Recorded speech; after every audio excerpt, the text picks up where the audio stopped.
Diagonalisation, eigen value and eigen vectors. तर सर्वप्रथम आपण डेफिनेशन पाहू. ए हा स्क्वेअर मॅट्रिक्स डायगोनलायझेबल कधी आहे? तर ए हा स्क्वेअर मॅट्रिक्स डायगोनलायझेबल कधी आहे? Square matrix A is said to be diagonalizable if it is similar to diagonal matrix D. Similar म्हणजे काय? तर त्याची खाली डेफिनेशन म्हणजे ही दुसरी डेफिनेशन दिली जाते diagonalizable. Square matrix A is diagonalizable if there exist invertible matrix P such that D is equal to P inverse AP, where D is diagonal matrix and its diagonal is K1, K2, Kn. असं जर झालं तर त्याला काय म्हणायचं? Diagonalizable matrix. तर आपण पाहू काही एक्झाम्पल पाहिजे त्याच्या आधी काय आणखी डेफिनेशन पाहू. ही दुसरी डेफिनेशन आहे आयगन व्हॅल्यू आणि आयगन व्हेक्टरची. आता ही डेफिनेशन दोघंही कंबाईन दिले जातात, सेपरेट डेफिनेशन देता येत नाही. आयगन व्हॅल्यू आणि आयगन व्हेक्टर हे करस्पॉन्डिंग असतात एकमेकाच्या. A square matrix A, a scalar lambda is an eigenvalue of A if there exist non zero column underline the word non zero column vector V such that A V is equal to lambda V. म्हणजे कोणताही square matrix घ्या, lambda ही त्याची eigenvalue कधी असेल? ज्या वेळेस असा एक नॉन झिरो वेक्टर मिळेल की तुम्हाला असा A V is equal to lambda लिहिता येईल. आणि महत्त्वाचं काय? व्ही हा नॉन झिरो वेक्टर आहे, लॅम्बडा हा स्केलर आहे. त्या लॅम्बडाला काय म्हणायचं? Eigenvalue. आणि ह्या व्हीला काय म्हणायचं? Eigen vector. दोन्ही डेफिनेशन जोडूनच येतात. आणि व्हीला वाचताना कसं वाचायचं? Eigenvector corresponding to eigenvalue lambda असं वाचलं तरीही चालेल. आपण ह्या दोघांसाठी एक एक्झाम्पल पाहू, diagonalizable eigenvalue eigenvector याच्यासाठी. तर पहा, हा ए हा मॅट्रिक्स आहे, A3, 1, 2, 2 मॅट्रिक्स आहे आणि V1 हा वेक्टर घ्या. आता आपण चेक करू की V1 हा वेक्टर या ए या मॅट्रिक्सचा आयगन व्हेक्टर आहे का? आयगन व्हेक्टर असला तर करस्पॉन्डिंग आयगन व्हॅल्यू काय? तर काय कॅल्क्युलेट करायचं? तर काय कॅल्क्युलेट करायचं? ए व्ही कॅल्क्युलेट करायचं. ए व्ही हा वेक्टर कॅल्क्युलेट करायचा. ए व्ही वन ह्या दोघांचं मल्टिप्लिकेशन केलं तर हा आला. तर हा कसा दिसतोय पहा, A V one is equal to V one दिसतोय आणि डेफिनेशननुसार हा V one already non zero आहे. मग व्ही वन ही त्याची काय झाली? करस्पॉन्डिंग आयगन व्हॅल्यू झाली. आणि आयगन वेक्टर कोणता झाला? V one. सेम दुसरा वेक्टर व्ही टू घेऊ. व्ही टू हा वेक्टर 1, 1 घ्या. परत ए व्ही टू कॅल्क्युलेट करा. ए व्ही टू कॅल्क्युलेट केल्याच्यानंतर तो किती येतोय? 4, 4 येतोय. 4, 4 इज इक्वल टू 4 कॉमन घेतला तर 1, 1 येतोय. म्हणजे आपण हे लिहू शकतो, A v two is equal to 4 v two. ही जी झाली ही काय झाली? तुमची आयगन व्हॅल्यू नंबर 2 झाली. करस्पॉन्डिंग टू आयगन वेक्टर किती झाला? 1, 1 झाला. म्हणजे एका मॅट्रिक्सला एकापेक्षाही जास्त आयगन व्हॅल्यू असू शकतात. त्या किती असू शकतात ते आपल्याला पाहायचं, एक्झॅक्ट किती असतात आयगन व्हॅल्यू आणि आयगन वेक्टर पण कसे काढायचे हे फक्त आपल्याला दिलेत, आपण चेक करतोय. पण आपल्याला याच्या प्रोसिजर पाहिजेत की आयगन व्हॅल्यू कशा काढायचे, आयगन वेक्टर कसे काढायचे. तर या एक्झाम्पलसाठी आपण काय केलं? दोन आयगन वेक्टर घेतले, म्हणजे दोन वेक्टर घेतले, ते शो केले की दोन आयगन वेक्टर आहे आणि त्याचे आयगन व्हॅल्यू काढल्या. आता काय करायचं? याच दोन वेक्टरपासून व्ही वन आणि व्ही टू या वेक्टरपासून एक मॅट्रिक्स तयार करायचा. व्ही वन आणि व्ही टू हा जो मॅट्रिक्स आहे त्याला नाव काय द्यायचं? पी. ते इथं दिलं आहे पहा. हा कोणता आहे? 1, -2 पहिला वेक्टर आणि दुसरा वेक्टर 1, 1. त्याच्यानंतर याचा इन्व्हर्स काढायचा. तर इन्व्हर्स कसा काढतात एखाद्या मॅट्रिक्सचा? तर हे इंटरचेंज करायचे हे दोन. हा जो डायगोनल आहे तो काय करायचा? इंटरचेंज करायचा. तो इंटरचेंज केला तर 1, 1च येईल. त्याच्यानंतर याची साईन चेंज करायची. 1च्या जागी हे इथं 1 आहे, जागी -1, 2 आणि त्याच्या प्रत्येक टर्मला डिटर्मिनंटने डिवाइड करायचा. तर पीचा डिटर्मिनंट काढला तर ते 3 येईल, त्याच्यामुळे पी इनवर्स हा आला. आता आपण डायगोनलायझेशनच्या बाबतीत चेक करू. तर P inverse A P calculate केला, पी इनवर्स ऑलरेडी हा आहे, ए पी हा आहे. हा जर कॅल्क्युलेट केला तर हा किती येतोय, 1004. हा डायगोनल मॅट्रिक्स येतोय. हा काय येतो, डायगोनल मॅट्रिक्स. आणि हे तुम्ही चेक केलं तर ह्या दोन्ही काय आहेत, आयगेन व्हॅल्यू आहेत डायगोनलला. म्हणजे याच्यावरून अंदाज लागू शकतो तुम्हाला. याच्यावरून काय अंदाज लागू शकतो की तुमच्याकडे जर आयगन व्हेक्टर असेल तर तुम्ही पी कॅल्क्युलेट करू शकता, की जो एला काय करतो, डायगोनल बनवतो. पण मग प्रत्येक वेळेस हे करता येतं का, काही वेळेस करता येतं, पी काढता येतो, काही वेळेस काढता येत नाही, ते आपल्याला चेक करायचं आहे. एक्झाम्पल पाहू. म्हणजे हा व्ही हा जर आयगन व्हेक्टर असला आणि त्याची करस्पॉन्डिंग आयगन व्हेक्टर लॅम्बडा असली ए या स्क्वेअर मॅट्रिक्सची, तर त्या लॅम्बडाच्या रिलेटेड हा व्ही हा एकच व्हेक्टर असतो का एकापेक्षा जास्त व्हेक्टर असतात, हे पाहायचं आहे आपल्याला. हे जे आपण सपोज लॅम्बडा ही आयगन व्हॅल्यू आहे आणि करस्पॉन्डिंग आयगन व्हेक्टर व्ही आहे, म्हणजे आपल्याला कसं लिहिता येईल, तर व्ही हा नॉन झिरो लागेल. तर A V is equal to lambda V लिहिता येईल. म्हणजे जर ही लॅम्बडा आयगन व्हॅल्यू असेल तर करस्पॉन्डिंग आयगन व्हेक्टर एकच असतो का व्ही, का आणखी दुसरे V1 V2 व्ही वेगळे येऊ शकतात. तर ॲक्च्युली एक वेक्टर आला तर तो त्याचा पूर्ण स्पेस घेऊन येतो. त्याच्यापासून त्या वेक्टर्सपासून जनरेट होणारा पूर्ण स्पेस हा लॅम्बडाच्या रिलेटेड काय असतो, आयगन व्हेक्टर असतो. म्हणजे पहा, व्ही हा आयगन व्हेक्टर आहे, करस्पॉन्डिंग आयगन व्हॅल्यू लॅम्बडा आहे, तर K V K not equal to zero घ्या, हा सुद्धा eigenvector corresponding eigenvector असतो. मग आता मला शो काय करायचं आहे की व्ही हा जर आयगन व्हेक्टर असला लॅम्बडाच्या रिलेटेड, तर के व्ही पण हा आयगन व्हेक्टर असतो लॅम्बडाच्या रिलेटेड. आपल्याला ते पाहिजे. आता माझ्याकडे आहे काय, की ही आयगन व्हॅल्यू आहे, लॅम्बडा ही आयगन व्हॅल्यू आहे ना, व्ही हा आयगन वेक्टर आहे, म्हणजे A V is equal to lambda V हे ऑलरेडी आहे. आता मला काय शो करायचं आहे, आयगन व्हॅल्यू के व्ही हा आयगन वेक्टर आहे corresponding to eigenvalue lambda, म्हणजे नवीन वेक्टर माझा काय झाला, के व्ही. मला हे शो करायचं. तर हे कसं शो करायचं पहा, के व्ही हा कन्सिडर करायचा ए के व्ही. त्याच्यानंतर हा जो मॅट्रिक्सच्या बाहेर मी स्केलर घेऊ शकतो, मग तो के बाहेर घेतला आउटसाईडला, k V k into A v आला. त्याच्यानंतर हा वरच्या या स्टेटमेंटनुसार के ए व्ही काय आहे, लॅम्बडा व्ही आहे. परत मी लॅम्बडा आउटसाईडला येतात के व्ही घेतला, म्हणजे मी काय शो केलं की A k v is equal to lambda k v. म्हणजे मला, आणि k not equal to zero असल्यामुळे हा वेक्टर काय झिरो येत नाही, त्याच्यामुळं लॅम्बडा ही आयगन व्हॅल्यू झाली आणि करस्पॉन्डिंग आयगन वेक्टर काय झाला, के व्ही. म्हणजे एका आयगन व्हॅल्यूसाठी तुम्हाला अनेक आयगन व्हेक्टर मिळतात. आता एका वेक्टरसाठी दुसऱ्या आयगन व्हॅल्यूसाठी वेगवेगळे वेक्टर मिळून जातील. स्टेटमेंट पाहू. डायग्नोलायझेबल कधी असतो एखादा मॅट्रिक्स, ऑलवेज डायग्नोलायझेबल असेल याची काही गॅरंटी नाही आहे. पण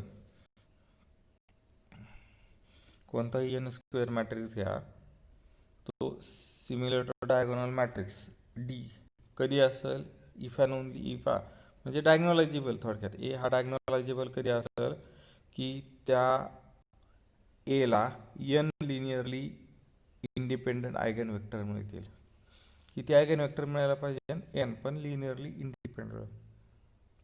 वरच्या एक्झाम्पलमध्ये जर पाहिलं तर वरच्या एक्झाम्पलमध्ये हा एन बाय एन म्हणजे 2x2 मॅट्रिक्स आहे आणि दोन तुम्हाला लिनियरली इंडिपेंडंट आयगन वेक्टर मिळतात, दोनच्या पुढं मिळू शकत नाही. त्याच्यामुळं जर ए हा एन स्क्वेअर मॅट्रिक्स असेल तर तो डायग्नोलायझेबल कधी असतो, जर तिथं N linearly independent eigenvector मिळत असतील तर. आयगन व्हॅल्यू एन मिळावं याची काही आवश्यकता नाही आहे. आयगन व्हॅल्यू तुम्ही एनपेक्षा कमी मिळू शकता, पण आयगेन व्हेक्टर मात्र एन मिळायलाच पाहिजे. असं जर आलं तर तो होतो डायगोनलायझेबल. आता आयगेन व्हॅल्यू आणि आयगेन व्हेक्टरच्या बाबतीच्या काही प्रॉपर्ट्या पाहू. आयगेन व्हॅल्यू आणि आयगेन व्हेक्टर काय काय प्रॉपर्टी सॅटिस्फाय करतात, त्या कशा काढायच्या त्याच्यावरून पण आपण सांगू शकतो. आता पहा, ए हा स्क्वेअर मॅट्रिक्स घ्या, तर खालील गोष्टी इक्वॅलंट असतात. तर लॅम्बडा ही आयगेन व्हॅल्यू ऑफ ए जर असेल, म्हणजे या तिन्ही गोष्टी सेम असतात. पहिली असली तर दुसरी ट्रू असते, किंवा दुसरी असली तर तिसरी असते, किंवा तिसरी असली तर पहिली असते, किंवा तिसरी असली तर दुसरी. हे सगळे एकमेकाला इम्प्लाइज करतात. तर पहिलं स्टेटमेंट आहे, लॅम्बडा ही आयगेन व्हॅल्यू ऑफ ए असेल तर.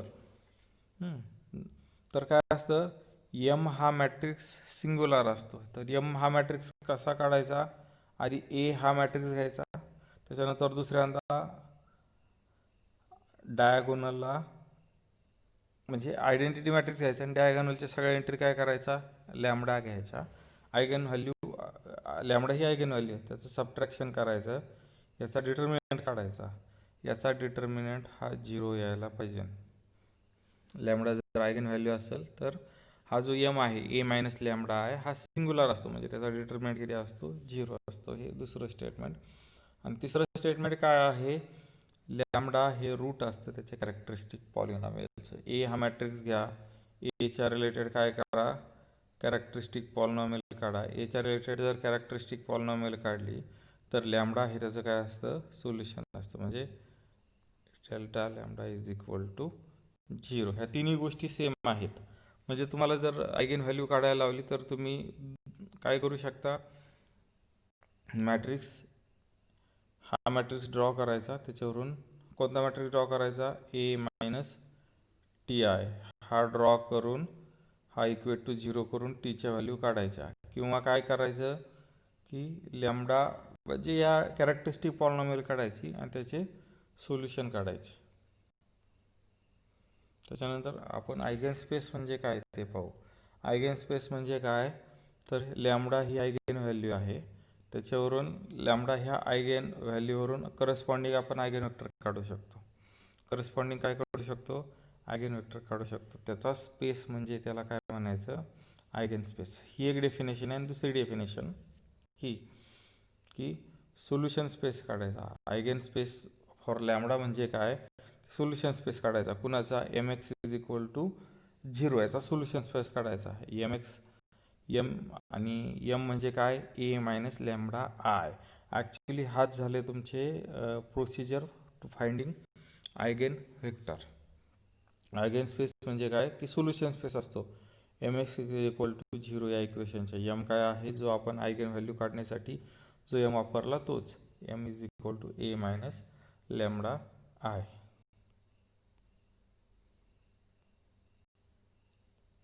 तर ए हा स्क्वेअर मॅट्रिक्स आहे over complex field C.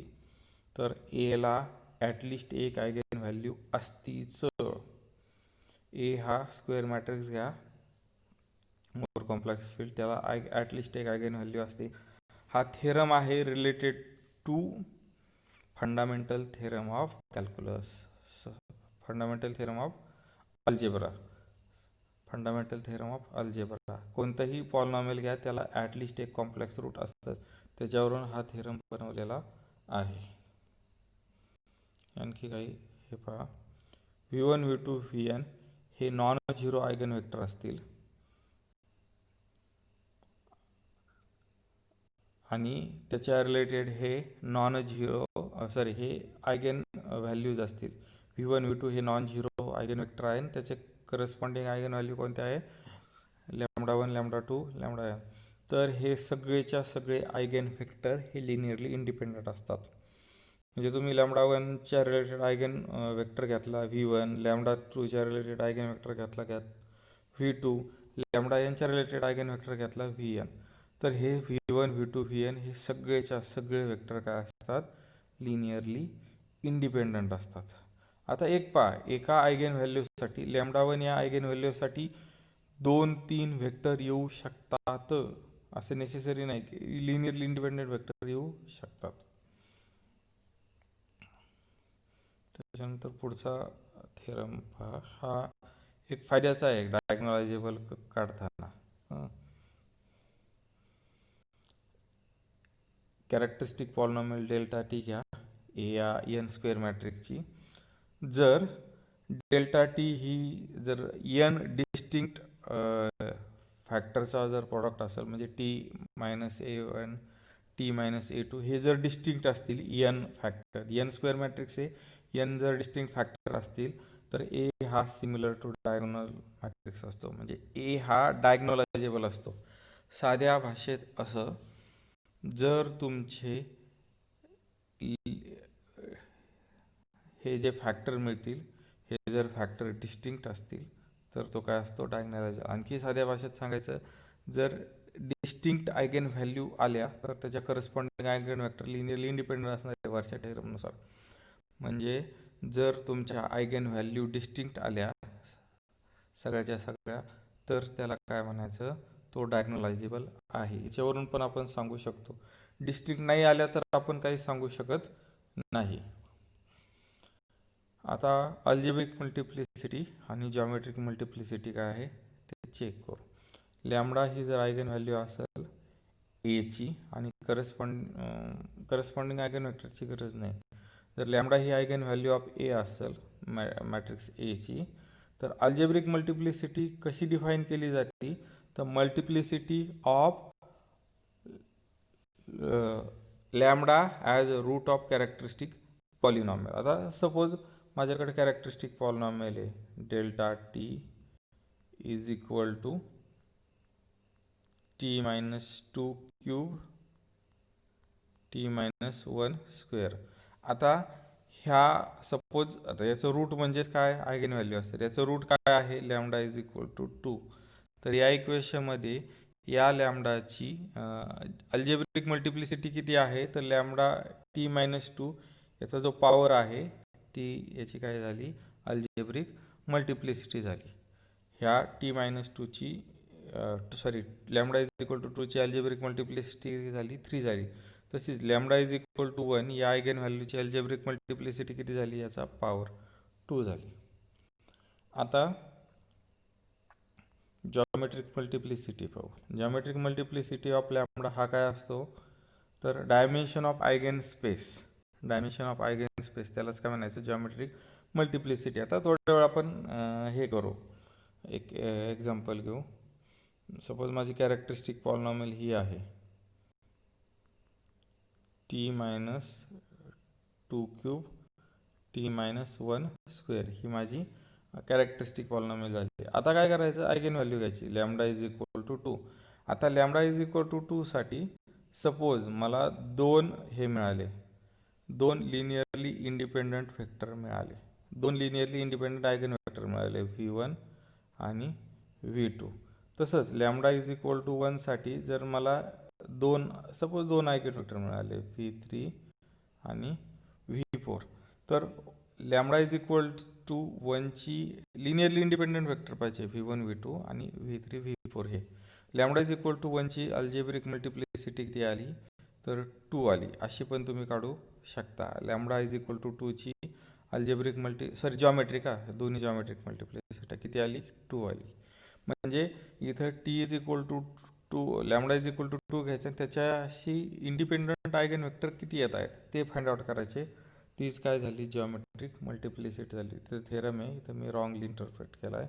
Geometric multiplicity of lambda is always less equal algebraic multiplicity of lambda. Algebraic multiplicity always काय असती, जास्त असते. आणि आपण डायगोनल अल्जेब्राला दुसऱ्या प्रकारे असं सांगू शकतो, ज्यावेळेस अल्जेब्रिक मल्टिप्लिसिटी आणि जॉमेट्रिक मल्टिप्लिसिटी प्रत्येक लॅम्बडासाठी इक्वल असेल तर तो डायगोनलायझेबल असतो. ही सुद्धा डेफिनेशन आहे डायगोनलायझेबलची.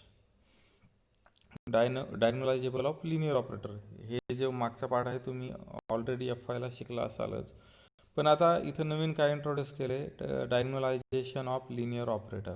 तुम्ही वेगळ्या प्रकारे मांडू शकता की याचं लिनियर ऑपरेटर टी घ्या, टीला कन्वर्ट करा. टीला कुठं कन्वर्ट करायचं, बेसिसचा वापर करून मॅट्रिक्सला कन्वर्ट करायचं. कोणताही बेसिस घ्या, युजली स्टँडर्ड घेतला तर चांगलंच. टी या लिनियर ऑपरेटरला मॅट्रिक्स रिप्रेझेंटेशनमध्ये लिहायचं आणि त्या मॅट्रिक्स रिप्रेझेंटेशनच्याच प्रॉपर्टी ह्या लिनियर ऑपरेटरला येतात असं आपण पाहू शकतो. आता इथे डेफिनेशन पहा की एखादा डायगोनलायझेबल कधी असतो. एखादा लिनियर ऑपरेटर, टी हा लिनियर ऑपरेटर आहे व्ही या वेक्टर स्पेसपासून व्ही या वेक्टर स्पेसपर्यंत. तर टी हा डायगोनलायझेबल कधी आहे, जर तिथं असा मला बेसिस मिळाला, म्हणजे इथं आपण त्याला आयगन वेक्टर पण म्हणू शकतो.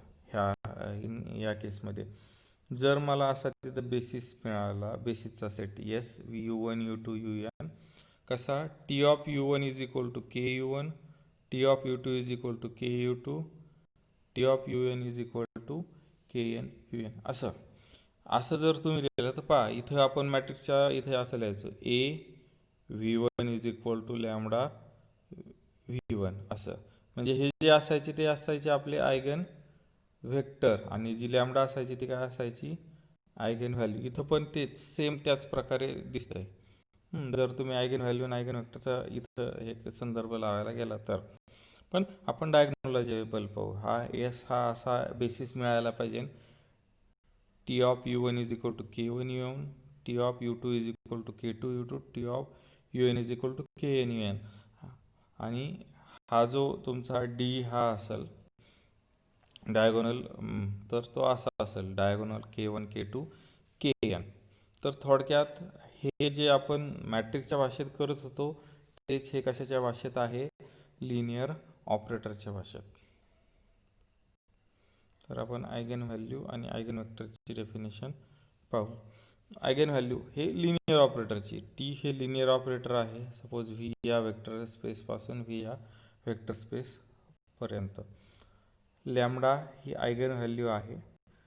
लॅमडा ही आयगन व्हॅल्यू कधी, जर तिथं नॉन झिरो वेक्टर व्ही मिळेल, T of V is equal to lambda V. असं जर झालं तर लॅमडाला आयगन व्हॅल्यू म्हणायचं आणि व्हीला आयगन वेक्टर म्हणायचं corresponding to eigenvalue lambda. आपण एक एक्झाम्पल पाहू.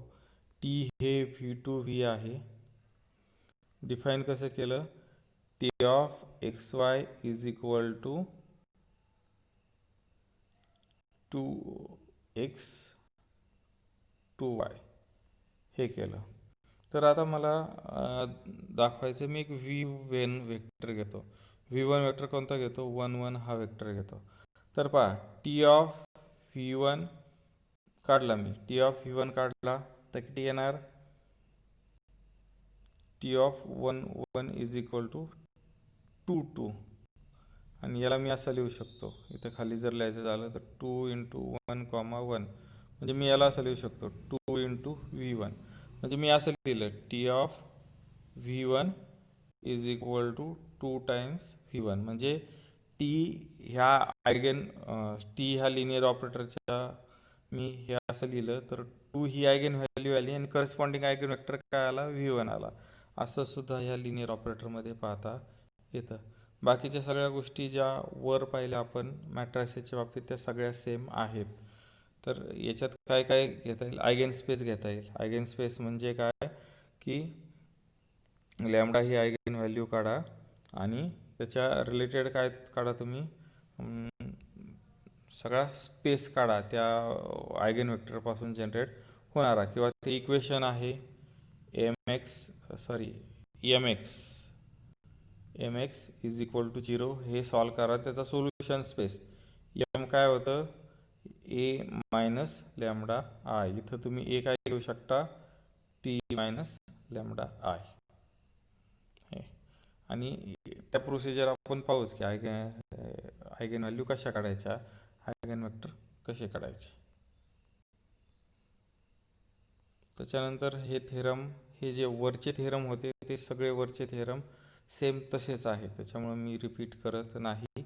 वरचे थेरम हे मॅट्रायसेसच्या बाबतीत होते, हे सगळेच्या सगळे थेरम हे लिनियर ऑपरेटरच्या बाबतीत आहे.